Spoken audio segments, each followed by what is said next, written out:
This is big. This is real big. Like I said, there is nothing bigger.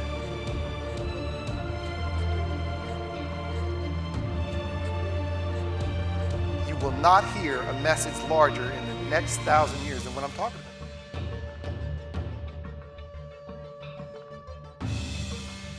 There literally is a plan. There's a blueprint.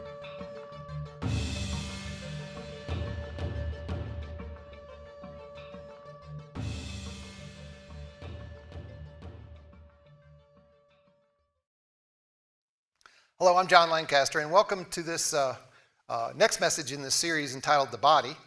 Today we're going to be talking about education. Our ultimate goal is to try to help people find their purpose and their place in life, and in doing so, I believe ultimately finding peace. And we're looking at the different things that have contributed to our, quote, lostness, the reasons why we don't feel like we belong, or the reasons why we don't know our purpose, and the reason why we don't know our place. And so there are certain things. There's not just construction, but there's, like our plans we're talking about, but there's actually some forms of disassembly, of destruction that we have to do. Being a builder, I understand that there are times when something is not right, and if you're going to build on that site, you have to rebuild or reform. And so you got to take a few things down. You don't have to go in there with a sledgehammer and just say everything is wrong, but there are some things, if it's rotten, pull it out and you can put something back in. And so I want to look at education. What sort of some of the things that we might be doing right, but a lot of it is coming from an erroneous worldview. And that worldview is affecting all our institutions. And it's the reason why our institutions are falling today. So I'm going to jump right on in. My goal, hopefully, is to kind of look at the U.S. education. There's a number of different models, but I'm essentially concentrating on our educational system here in the United States. And then maybe some of the truths of it can be parlayed into other types of systems.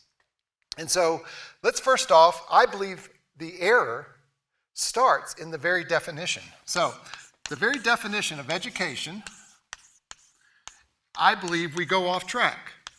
So I'm going to write the word here. I'm going to put those two proverbial shapes that we've talked about each session, okay? We've talked about the servant model, and then we've talked about the ruling model, okay? And we know that whole thing. And so this is the rule, and this is to serve. And so we're going to get into it. We're going to try to, draw a contrast between perhaps maybe this is clouding our view of education. And so I think the error starts right in the definition itself. The word education, of course, comes from educate, and it comes from the word do, seer. Now, E means out.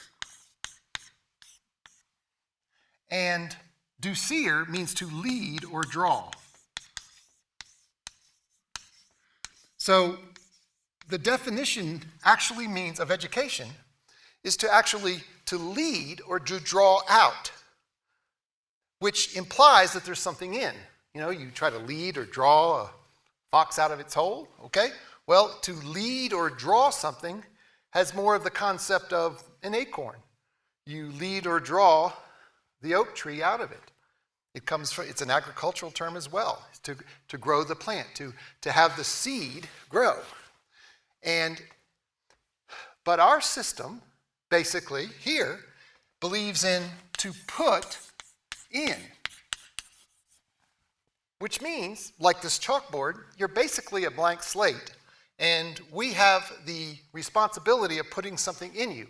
We're all blank slates, and it is up to our educational system, because without it, we're up a creek, to put it in. And some of us are better chalkboards than others.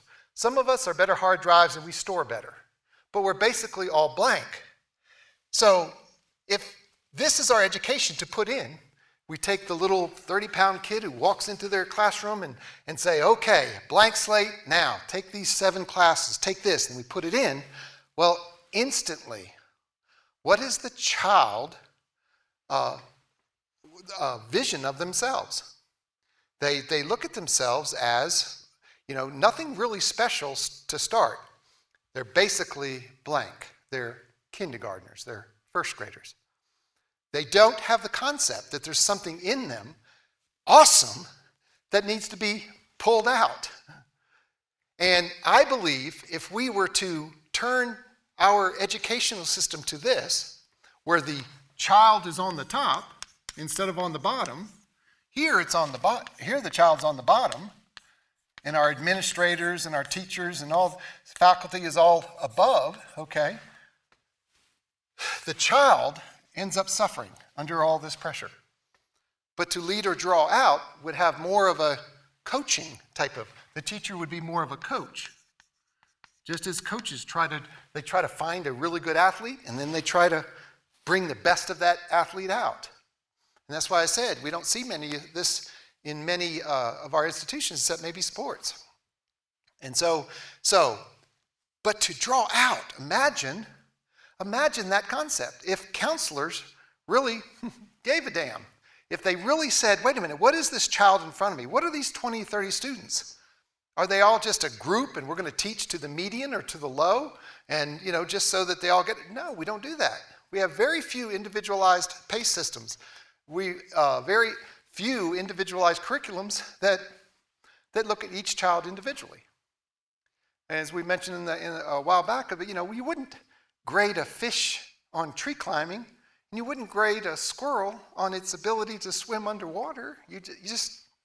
But we do that with children. We give them their certain subjects, and we grade them on those things. And so instead of finding out, so I believe we go off track right from the very beginning, right from the first letter, out instead of to put in. It's pretty much as simple. I could almost stop right there, but I'm going to keep going. So let's look at the state of things now. All right, and we can start say in the elementary school ages and from then on up until about 5 years old, and now it's getting sooner and sooner. I mean, we've got pre-kindergarten. We've got 2 and 3 year olds being interviewed for kindergarten. We've got parents talking to their kids in the womb thinking, I got to give them this head start. And so we believe that education starts in a system. But they don't understand that education is actually starting right as soon as that baby is born. In fact, in the first 5 years, up to the first 5 years, the child, before he goes to school, is learning so much. Is like, they say a child could learn like 5 languages before they're 5 or 6 years old. But they're learning everything. They're learning to talk, they're learning the grocery store, they're learning communication and social skills and everything, but we don't call that education. We just call that, well, that's prior, pre-education. And yet more is happening during this time. And one of the reasons is because the mother's in charge, not some teacher with a master's degree. So they can't be learning then. But they're learning much faster and much more in these early years than they do ever before. In fact, there's a gentleman by the name of Ken Robinson. You might have seen or heard about some of his talks. They're kind of tearing up the web right now. He's a pioneer and he's a strong advocate for the individualized curriculum, that the individual giftings and that the certain amount of things that we value in our educational system are a little bit skewed. And so, but he talks about this, how much of our creativity literally drops off as soon as we hit the school.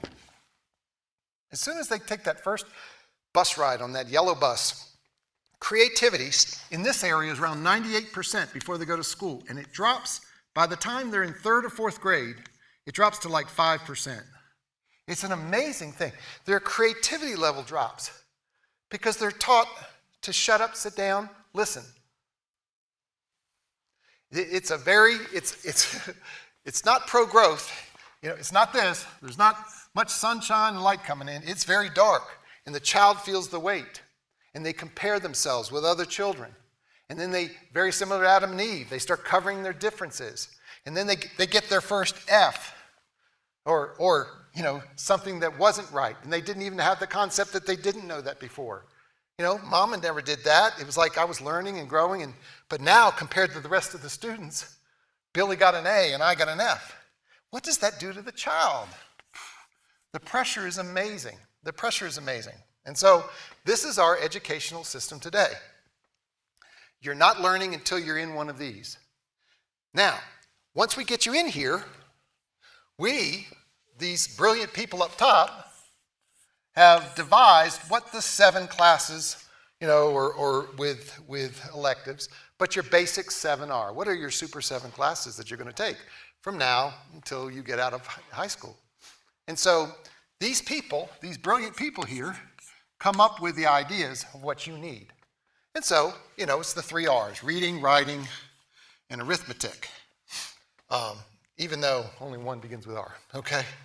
We're screwed up from the start. So you take the 7, and they do that, and then they come up with like 4 others that like sciences and other type of things here. And they say, this is what you're going to take, and this is what we value. But if you look at it, who are making these decisions? Well, administrators. These brilliant people. Well, you look at this level right here. Here are the teachers. And then here are the administrators. Well, how do you get to be administrator? Well, most administrators are just ex-teachers. They just move up the system. And then who are teachers? Well, we looked at in that first chapter, we talked about body and personalities and stuff. Well, teachers have the personality, most of them have a high C personality. They're very orderly, and that's why they like to be teachers. But a lot of them are ICs or SCs, or maybe even a CI if you're a professor type of thing, But basically, they believe in any type of subject that is C-oriented, okay, or melancholic-oriented. Well, that would be the sciences, math, and these type of things. And so they understand that. Plus C, they like to write. And so they believe that it's in the things they value.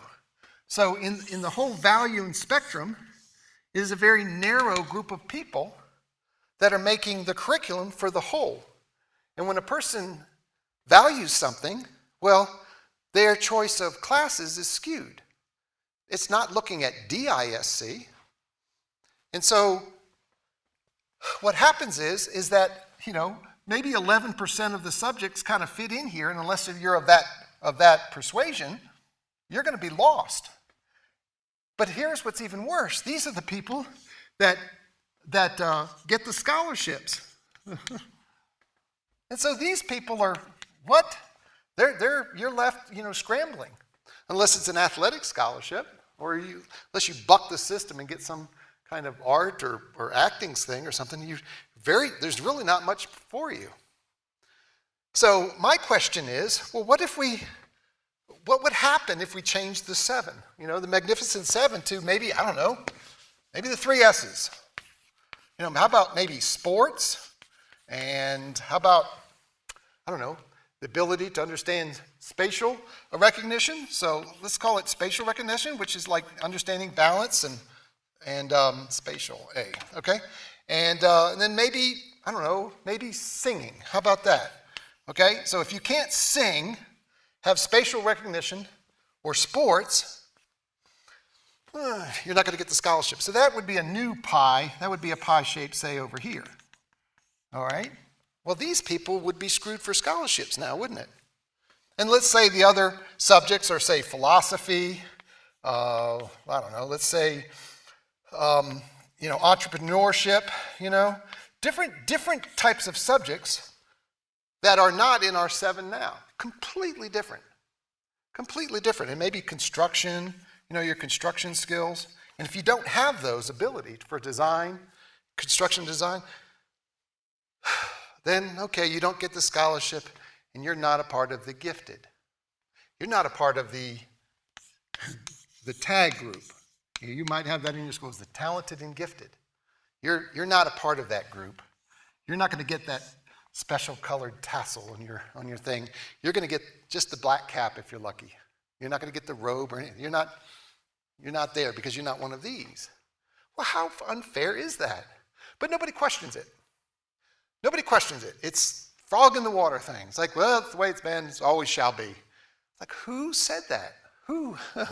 So basically, you've got this pyramidal pressure situation that children are living under from an early age.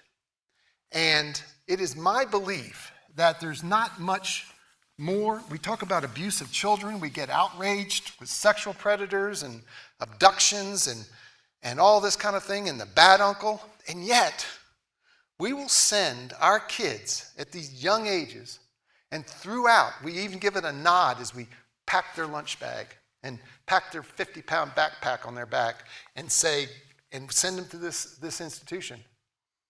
This is abuse. It's as abusive as slavery was.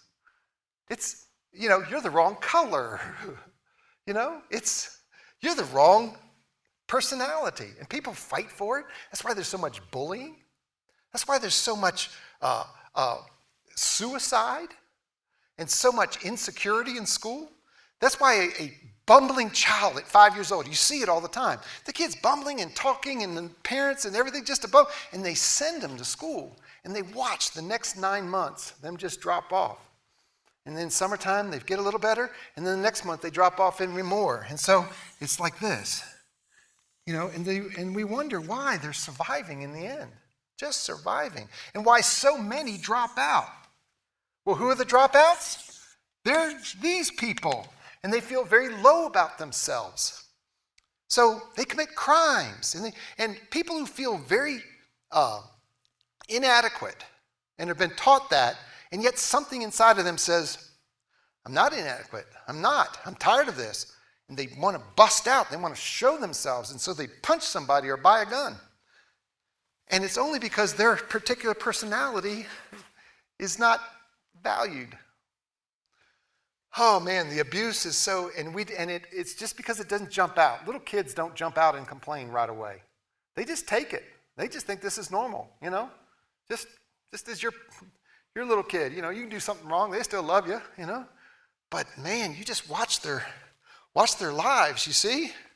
You watch it fall off. And it's because we have this. It is not a servant education basis. It's not. We don't. We really don't. Like we talked about in business, architects design like you give a damn. We don't educate like we give a damn. We educate like it's a job. It's a money. I want to move up. I gotta rule these kids. And the whole system is like that. So even if a teacher wanted to, she's going to be bucking the system, and so she's going to get spit out. He's going to want to work for some private school system. But then the private school system's set up like this. They're just mini Harvards, It's like, where are you going to find a servant school system? The only time you see a servant school system is homeschooling, because the parents give a damn. They love their kids. And so that's why I advocated the group homeschool. It's like, man, they just flourish in that environment. They're not pressured. And so, like I mentioned in the last one, just take the pressure off. They just respond, fourfold, eightfold, just without even changing a single thing. And so this abuse has got to stop. It has got to stop. And we don't see that we're doing it. We say our educational system is broke, but if you were in a building that was broke, would you let your kid in there? Would you let it crush on him? I don't think so. If something's broke, get them the hell out, And so, but here's the problem. This is an incredibly expensive proposition. Our public school system, up through grade 12, in the United States, we spend between $6,000 and $20,000 a year per child. And that doesn't include, except for a little bit in the elementary years, any food. So it's not room and board. It's just tuition. Holy mackerel. That's how much our tax dollars. And so it's costing us. And yet, when a parent sees this and pulls their child out, say they got 2 children, they pull out and they homeschool. Well, the government's not giving them $12,000 to $40,000. I mean, what parent couldn't use that? They're doing the whole education. They're not even using the system. What family couldn't use that? I think it's like an average around $11,000. Average-wise. Well, what parent couldn't use $22,000? What would they do with $22,000? Dear God, the minivan rides and the exploring that they could do with other parents? Mama could stay home. Oh, it's such a bad system.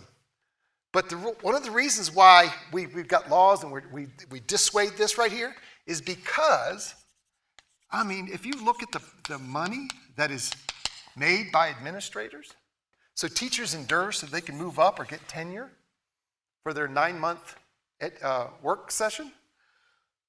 Oh man, the money, and they complain about it. Yes, they're not greatly paid, but if you divide it by 9, it's not so bad. Who else gets 3 months of vacation? So it's a wonderful thing to move up, but one of the reasons why there's such a discord is because they feel this pressure.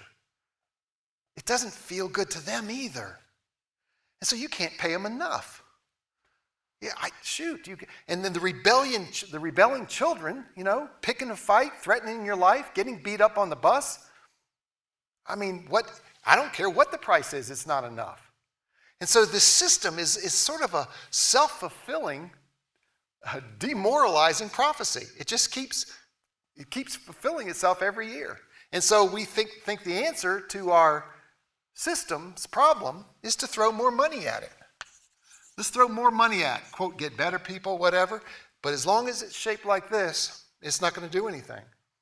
And we say, let's make longer school days. Oh, that'll be it. More time in the cotton field. That's what we need.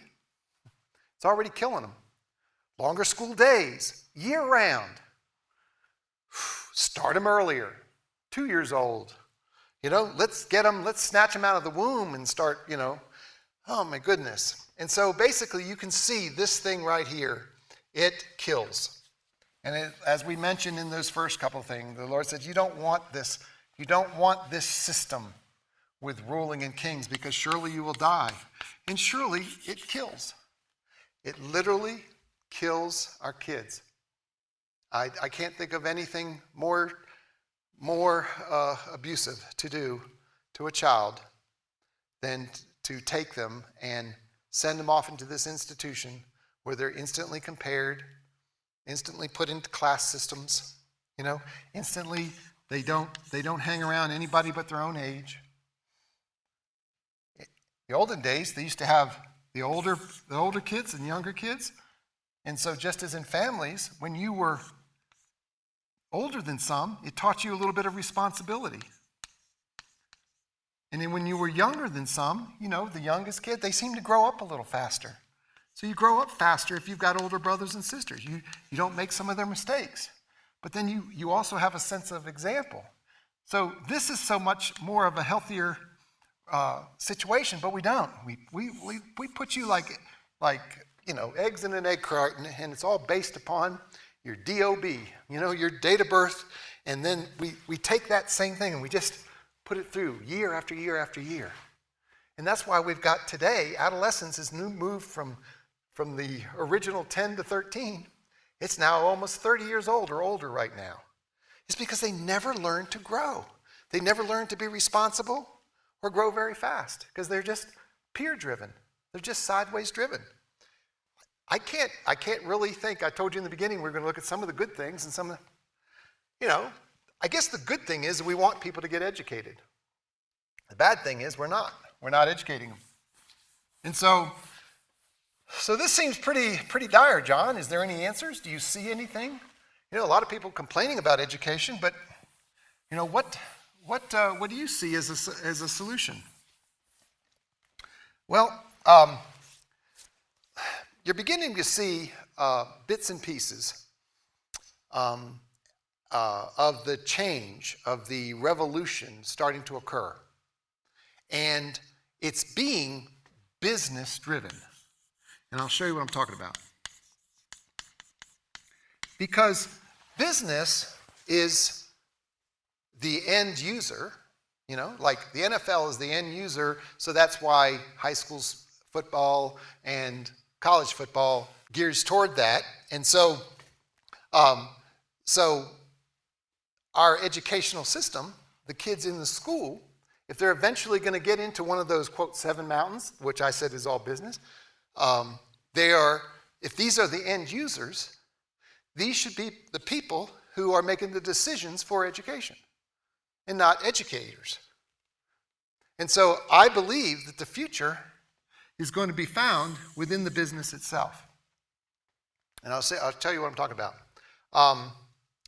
Recently, there was on TV this little Dan Rather thing. They were talking about this, the future of college and how it's going to the internet and everything, which I think that's going to play a major part.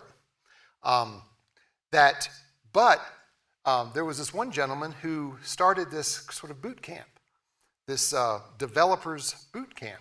And so he would, in 10 weeks, for a small fee, in 10 weeks, give people who had $200,000 educations and couldn't find a job, he would give them a practical skill set that as soon as they graduated, over half of them got jobs averaging $80,000 a year. That's amazing. Because they said businesses are now saying, wait a minute, do I want a degree? Do I want the big degree? That big scroll? Or do I want the ability? And they're going, you know what? I really don't care about the degree. I mean, after the day we see you, who cares? It'll be based on your ability to perform. And so businesses are now realizing, because money is tight, and this is one of the good things about our recession, it's actually made them more savvy. And so they're now looking past these people who have to pay off $200,000 loans, so they need a big salary. They're looking past those people and they're saying, wait a minute, let's find the people who can actually do the work and have experience. And so they're choosing those who have experience and who have the skill set. And so since business is changing, I think education is the cart that's following the horse. And when these colleges can't place anybody, then it's like, and this little boot camp can, where am I going to send Junior? Where am I going to send my son or daughter if, $200,000 education can't get you a thing, but a $5,000 one can, and do you well. If you study people with their jobs, what did it take for them to get into the job that they have? You'll be amazed at how many jobs were just a 2-week or 1-month training. They just see it if you had a natural, the percentage of jobs are just 2 to 4 weeks training. Some are not even that. And people are earning a living. I can't tell you the amount of people that I've met that have literally ditched their degree and learned something rather quickly, and that's what they're doing, and that's what's paying their paycheck, and that's how their family is living on this quick change thing they did. It wasn't a 4-year study. It was like, a month or something, or you trained up in it, or a friend taught me it, and now I'm doing it. Or I was an apprentice for a short bit, and now I'm doing it. This is what I want to do. They make these career changes. The Bible says, train up a child in the way they should go, and when they're old, they won't depart from it. Well, we've just misconstrued that as scripture all the time. No, it's like, what are you training them up to do? Are you training them up because you want them to be a doctor, and they go, and they try to go, and they go through chemistry, and they're being stressed out, and they say, I can't do it. I want to be an artist, or I want to be a builder, or I want to run my own shop. I don't want to be a doctor. And we're like, oh man, so there goes not just 4, but 6, 8, 12 years of money. And they depart from it because they weren't trained up in the way they should go. Yeah, these are basic concepts that we lost back at the fall. When we chose to know, we said, hey, to know. Knowledge is the way to go. We've done some of the stupidest stuff. We're not doing things wise. It's we fall off that ledge. We're going off track. And we've been doing it ever since, and it's just become the norm. And it's just norm for kids to be happy and then drop off quickly.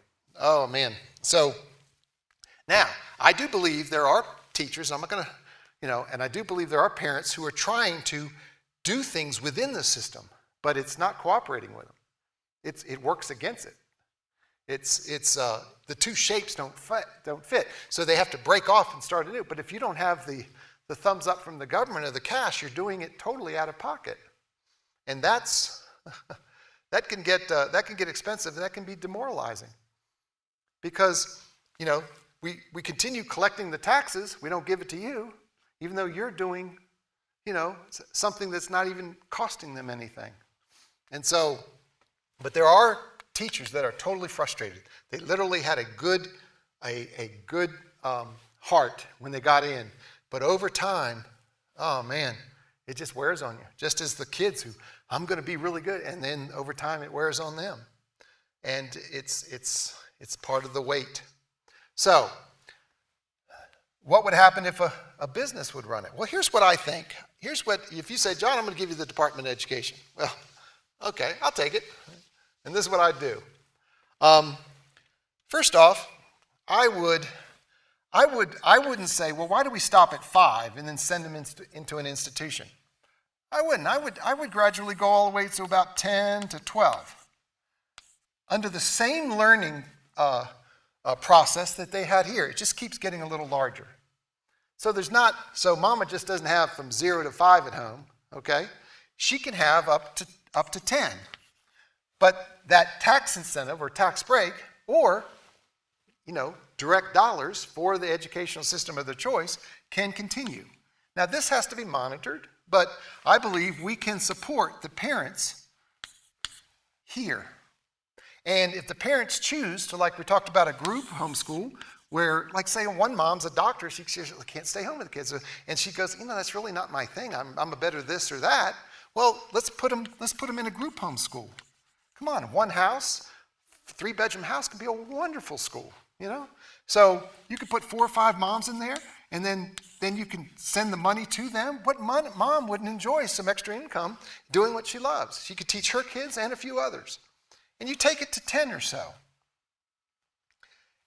And they're learning without that pressure. They're learning the same way they learned in the grocery store when mom says, this is not healthy for you. See this? And they're learning by doing an interaction.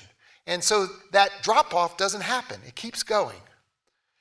Now, right about this age is when I would, instead of taking them in minivans to soccer and violin, I would take them to these business schools. I believe businesses should be rewarded for starting their own schools. Now, not general education schools. I believe this should be concentrating on your general education requirement, your reading and language skills and social skills, okay, and self-paced. This has got to be self-paced, so there's no comparing. And so they go at their own rate. They would do so well in this environment, never learning that they're different, really, and that they're less qualified than they thought they were before they went to school. So this remains self-paced. Then you can then try these children out in these different apprentice type of schools at an early age. And so what do I mean by that? Well, Ben Franklin was 9 or 10 when he started working at a printing press. And in that, he learned responsibility, he learned social, people skills, everything like that. And it didn't hurt him much. And in the old days, when we had the one-room schoolhouses, they'd go about to there, and then they'd work in the family store or in the family farm, and they would learn trades based upon being in the business. So their learning didn't stop. And so what if businesses had these apprenticeship things where you had some caring individuals who were running it, and then people, like instead of take your daughter or son to work day, well, you had these things where a kid could go to a radio station, or a kid can go to a construction site, or, a construction company has their school. And the schools are getting tax credits for it. And the kid can earn, I don't know, maybe a couple bucks an hour. And they teach him to run his money, but they can take out the trash. They can do a few things. Not going to hurt them. They do chores at home. They can do chores here. And they'd be around older people. And imagine the stories they could do when they come back here. They'd be heroes that went on these adventures. And they could go to these different businesses and see, well, which one do I like? They can, if it's a real smart kid organized, you can go to an accounting firm. You got all these adults. You got all these accountants going, now, Bobby, let me tell you, it's like heroes. Instead of their heroes being the only thing they see on TV, a football player or a fireman, it could be accountants. It could be contractors. It could be people in the arts and entertainment. It could be these different things. And then the business will look at that child, very similar to that sports do. Sporting schools, they scout them young, They go, they look at them and they judge, they have, everybody's got their own camps, We do it now. We send kids early and scouts come and camp, and scout them. Well, if a child said, I'd really like to go here, over time, you can put your eyeballs on them and, they look at the child and they go, I think I'd like to invest in him. So when he becomes 13, 14, 15 years old, they can give him some of the menial things, $5 an hour, $7 an hour stuff. And so instead of just being a total burden until 18, they're earning cash. They get a little pocket change, and and they're needed. They're busy. We always try to find after-school activities and stuff for kids. But if they were busy and earning money and moving up the system, they wouldn't have that rebellion in them. And one of the reasons is, as we talked about back in that first one, is the difference between a child demanding independence, okay? And one of the reasons why they demand independence instead of interdependence is because they are denied their individuality. They're not treated as an individual. And if they were treated, if they were scouted, what kid that's doing really well in a particular thing, and is admired, and somebody's going wow to them. And it's not just sports or the arts, singing, or your grades, straight A's. What if there's all the others? Somebody's going wow to them. There's that less of that need for the independence. There's that less of a need to break away and go and be rebellious. You like who you are. And so at 13 and 14 years old, they're not that's one of the reasons why at adolescence they're breaking away, because they know they're an individual. I mean, if you're going through puberty, why are we if you're old enough to have a baby, why can't you take out the trash? You're old enough to make a baby, how come you can't clean up a mess, or stack something, or why can't you do some of those things? It would help businesses drastically. They're having to pay grown people for that stuff. So all these kids could move up, could go into the situation at an early age, so that by the time they're 14, 15, 16, 17 years old, they can have 3 or 4 or 5 years of experience. Now, they're not just working, they're also being given classes. So the class they're using, and they can see adults, and it all applies. The whole concept of disuse and atrophy, doesn't happen. Disuse and atrophy means if you're not using it, you'll lose it. Well, we have that in education. How many parents don't go, I used to know that. I trained in that. What is that? You lost it. A lot of the reasons it didn't stick is because it's not supposed to be you. But a lot of it is you didn't use it. We're busy sending you through 12 years of school, or maybe add kindergarten, make it 15. And then we send 4 more years, and let's make it 19. And say, you want your master's? That'll make 21. So how are you going to remember this or that? It's just lost. It's lost. Versus if you're in it and doing it, it sticks. When you use it, when you have a class and a lab, it sticks when you apply it. And so these become boot camps. But kids are quick learners. So why can't a 16-year-old be in the boot camp? I mean, a 16-year-old can learn golf. Wasn't too long ago, a 13-year-old girl was leading a PGA tournament. They can learn golf. Why can't they learn accounting? Got 3-year-olds playing the piano, phenomenally. The more we look at children and go, wait a minute, it's educere, I think the more we're going to realize we just accidentally have more savants. We have more of these incredible children. These prodigies are just coming up from everywhere. It must be the diet. No, it's not. It's because we're educing and we're bringing it out. And how are you going to know until you put them in here? And it's just not violin and soccer, It's these. You just go, okay. And so put him in the different businesses. If the kid goes, I'd like to be, well, put him in it. He meets some people and people take an interest in him. Man. I always like to tell my kids when they're growing up, I said, if every job paid $200,000 a year, just a really good wage, what would you like to do? There's no hierarchy. There's nothing. Doctor's not better than a plumber, and plumber's not better than a lawyer, and a lawyer's not better than a shopkeeper. And if we had that concept of, okay, if there was no hierarchy, if there was no caste system in education, what would I choose? I think you'd be amazed at the honesty that even kids could come out and tell you. They would go, I'd like to do this. And so they wouldn't be choosing the thing that is worshipped, like on TV, like a football player or something. They would go, you don't know until you go there. These are all mysterious things for kids. They don't, Mommy, go to Daddy's work day. There's so many more businesses they could be a part of. And it's not just a field trip where they look around and get a free lunch and come home. You find out what the DNA is. Early on, you're looking at that child. You're trying to find out what's the DNA of that child. What is that magnificent thing that is written on that blood slide, if we could just organize that?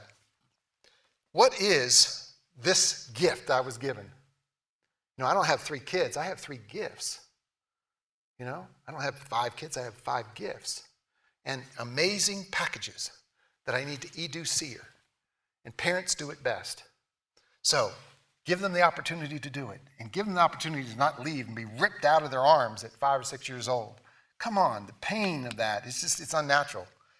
Keep it going. But the kid knows he can get introduced to this a little more social. And then he's going to get introduced to this. He's looking forward to it. So you do it before they're even willing to rebel. And say, I am somebody, damn it. I'm tired of being treated as a child. And we literally treat them as a child till they're 18. And then we add 4 more years to it till they're 22. In school, treat them as a child. That's why they act like a child in college. So, to me, this is where school should be moving towards. The child on top, finding out who they are, finding out their amazing gift, and placing them. Instead of placement test of the 7, and the IQ that we have skewed, no child left behind, most of them get left behind. It's the most ridiculous statement I've ever heard. And so what if we really trained them up? Well, like the title of this message series, Finding Your Purpose and Your Place. See, this would be the goal right from the start. And not going here and feeling lost. Absolutely lost.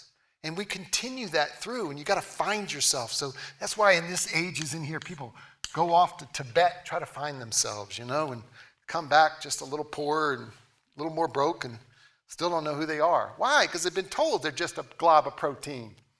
They're just, Darwin was right, There's really nothing there. Be somebody, Fill up that blank gray mass in your head. So this is one of the major reasons I believe we are lost. We don't know who we are. And a lot of us have to go back, like in PACE type of learning, go back and fill that gap. A lot of us have to go back to here and say, hey, okay, Mom, Dad, you didn't know, but, you sent me off on that school bus, I didn't know who I was, and I never knew who I was. And then I tried to find out who I was by comparing. And I had to put on fig leaves, and I had to hide, and I got an F, and I got, oh, man, And so go, listen, hey, not my kid. We're going to start a new generation. I don't know, Generation A. They're not going to know. They're not going to be this. They're going to be this. Hell, my kid is going to know who he is before he steps into these things. And when a child is doing well, when a child has their own gold medal, when a child is like 14 or 15 years old and being looked up to, and going, man, you're really good at that. And he's got a little paycheck, nice paycheck. Because if you're 14 or 15, you make $7, $8, $9 an hour, okay? By the time you're 18, you can be making, there's no reason why you couldn't be making $70,000, $80,000 a year with 3 or 4 years of experience, especially if it's your sport. Well, we've got athletes making, and actors and singers making more money than that. Why can't you be making $100,000 at the age of 20? Well, what $100,000 a year kid at 20 is going to be wanting to rob a bank? He's going to want to, just throw chairs through a window. He sees an opportunity. And there's no reason he can't be making $200,000 if we have this, if the business is shaped like this, and you reward based on performance. If their performance gets better and better, there's no reason they can't be making $200,000 at 25 years old. And it not hurt the company at all. You say, that's just crazy. No, it's not. People, they're 22-year-olds, lots of them making that. They just aren't in the systems that we value right now. We don't treat that as gift. They're not part of the tag team. They're not, that singer or actor or sports person. We've limited it, we, like I said, we do it in sports, but, if ever think about it, that if golf was a job, let's say it was your job, you worked in a landscaping company, and one of your jobs during that day was to get this thing down in that hole, and you had to do it all day long. If golf wasn't a sport or called recreation, and it was work, we wouldn't do it. I mean, it's just this repetitious thing. Well, how many repetitious things? Most sports are just repetitious things. Football player, hike, the center, he snaps it, blocks to the right. Snaps it, blocks to the left. Snaps it, blocks in front. Snaps it, blocks in right. He does that, it makes millions of dollars. A repetitious skill set. Well, if we had our business systems training and looking for that person, that particular skill set, that as we do in football for the center or for the running back or whatever, we look for that. If you had a moving company and you had a guy that could move a house, almost 2 guys can move a house in 3 or 4 hours, well, don't skim off of it. Pay them this amazing wage because they're awesome at it. If they could do the work of 3 men, pay them the wage of 3 men. But then you're going to be finding DNA. You can't get some skinny guy with a bad back doing it. You're going to need, and so everybody finds their gift and their sport. And what guy in a moving company who's got enough money for his kids' braces and bikes and trips and everything? There'll be no job. No job. There's no reason for any job to pay less than a couple hundred. And the business do awesome. Holy mackerel. And you say, well, no, I would say, yes, once you get into business, when you're in this area, there needs to be like kind of a floor level. We don't need McJobs for adults. But we have McJobs for adults because they're doing child jobs. Give the child the job, and then they're going to grow. They're going to learn social skills. They're going to learn, math skills. I'm going to end with a story. It's Mel Levine. Where I talked about Ken Robinson. He's a pioneer. Mel Levine wrote a book entitled One Mind at a Time, or Mind at a Time. And he tells the story of this kid who was like a bully. And he wasn't doing good in school. He was flunking out most everything. And eventually he got kicked out of school. And this counselor had to visit him. And so I don't have all the details of it, but it's been a while since I read it. But the counselor visited him. And they're trying to find, what are you doing? Because he was kind of a big guy. And why are you bullying? Why are you so... And it was a bad self-worth. And so as the counselor was interviewing him, they were in his bedroom, he pulled out these drawings from underneath his bed. He was a little embarrassed to show it. But there were all these drawings of cars, these paintings and drawings. And he had this secret love for automobiles. And his particular school didn't have auto body and stuff like that. And so this counselor said, let me try something out. So he's about 17, so he's like 2 years behind, bad self-image, he's going to take 3 more years, knew he was going to be 21 by the time he was going to finish. And he said, so he called up his friend who had an auto body shop and said, just try him out for a bit. Well, long story short, this kid just skyrocketed. The owner of the business said, this guy is like the best employee I've ever had. He's amazing. He is a fish in water. And his self-worth, everything started to be restored. He blossomed right in front of his parents and everything. And the amazing thing is that when he did what he loved, like we talked about, everybody's got a graph. Okay, when he did what he loved, like auto body, okay, everything else went up as well. Like he learned chemistry because he had to mix paint. And he learned math skills, because he had to do receipts, and he learned percentages. And he was taught, if you want your own business, you're going to learn this. And so all of these things, and he became a better auto body person too. And all of these things rose. His personal skills that were way down here shot way up here. Because now he's dealing with older people, not kids. And he had great customer skills and everything. It's an amazing thing that happens when you find your gift and you give it. People literally go, wow. They go, wow. And when you have somebody going, wow, to you, it's actually a form of worship. It's actually like somebody in the stand cheering you on. And when you have that, just life, energy, you feel purpose. You feel like you have a place. You feel like you have a purpose. That I belong. And people reaffirm that. And it's not, it's not insulted with a poor paycheck. It's taken care of so that guy stays. And so everything rose. And so my idea of school would be start with a child. Child on top, not on bottom. Servant, true servant teachers, administrators.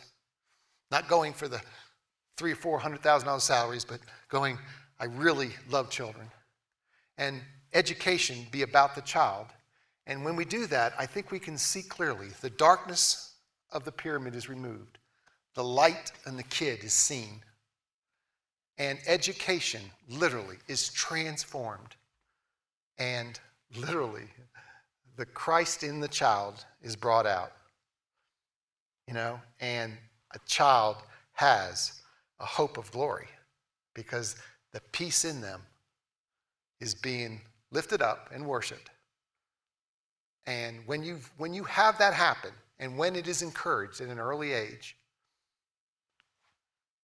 a lot of the ills and diseases and mental anguish that follows that disappears along with it. So, servant education, be a part of the revolution. Thank you.